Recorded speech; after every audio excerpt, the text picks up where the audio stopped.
أعوذ بالله من الشيطان الرجيم. بسم الله الرحمن الرحيم. الرحمن علم القرآن خلق الإنسان علمه البيان. الشمس والقمر بحسبان والنجم والشجر يسجدان. والسماء رفعها ووضع الميزان ألا تطغوا في الميزان وأقيموا الوزن بالقسط ولا تخسروا الميزان. والأرض وضعها للأنام فيها فاكهة والنخل ذات الأكمام والحب ذو العصف والريحان. فبأي آلاء ربكما تكذبان؟ خلق الإنسان من صلصال كالفخار وخلق الجان من مارج من نار. فبأي آلاء ربكما تكذبان؟ رب المشرقين ورب المغربين. فبأي آلاء ربكما تكذبان؟ مرج البحرين يلتقيان بينهما برزخ لا يبغيان. فبأي آلاء ربكما تكذبان؟ يخرج منهما اللؤلؤ والمرجان. فبأي آلاء ربكما تكذبان؟ وله الجوار المنشآت في البحر كالأعلام. فبأي آلاء ربكما تكذبان؟ كل من عليها فان ويبقى وجه ربك ذو الجلال والإكرام. فبأي آلاء ربكما تكذبان؟ يسأله من في السماوات والأرض كل يوم هو في شأن.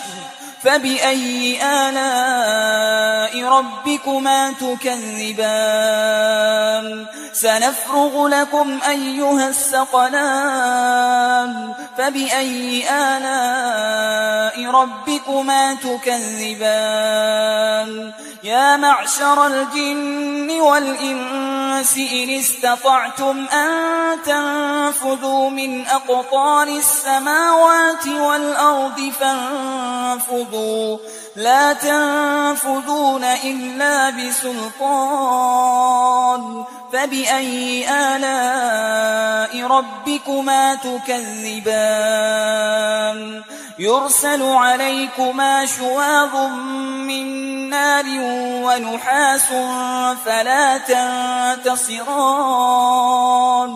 فبأي آلاء ربكما تكذبان؟ فإذا انشقت السماء فكانت وردة كالدهان. فبأي آلاء ربكما تكذبان؟ فيومئذ لا يسأل عن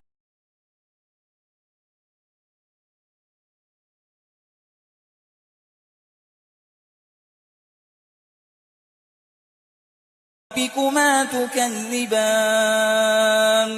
يعرف المجرمون بسيماهم فيؤخذ بالنواصي والأقدام. فبأي آلاء ربكما تكذبان؟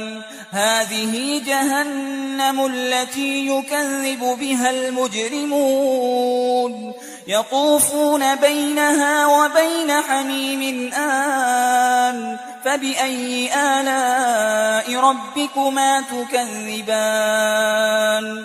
ولمن خاف مقام ربه جنتان. فبأي آلاء ربكما تكذبان؟ ذواتا أفنان فبأي آلاء ربكما تكذبان فيهما عينان تجريان فبأي آلاء ربكما تكذبان فيهما من كل فاكهة زوجان فبأي آلاء ربكما تكذبان متكئين على فرش بطائنها من استبرق وجنى الجنتين دان فبأي آلاء ربكما تكذبان فيهن قاصرات الطرف لم يطمثهن إنس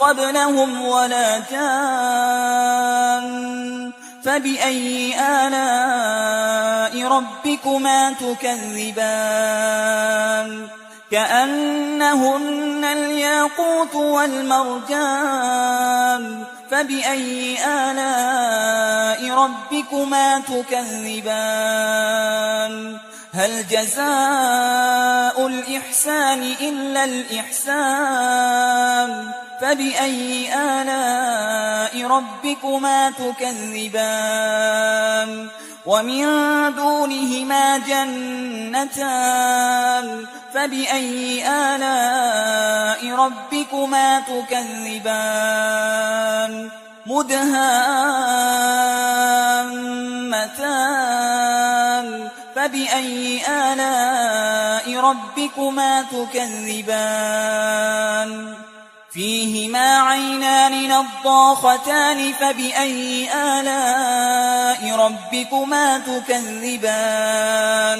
فيهما فاكهة ونخل ورمان فبأي آلاء ربكما تكذبان فيهن خيرات حسان فبأي آلاء ربكما تكذبان حور مقصورات في الخيام فبأي آلاء ربكما تكذبان لم يطمثهن إنس قبلهم ولا جان فبأي آلاء ربكما تكذبان متكئين على رفرف خضر وعبقري حسان فبأي آلاء ربكما تكذبان تبارك اسم ربك ذي الجلال والإكرام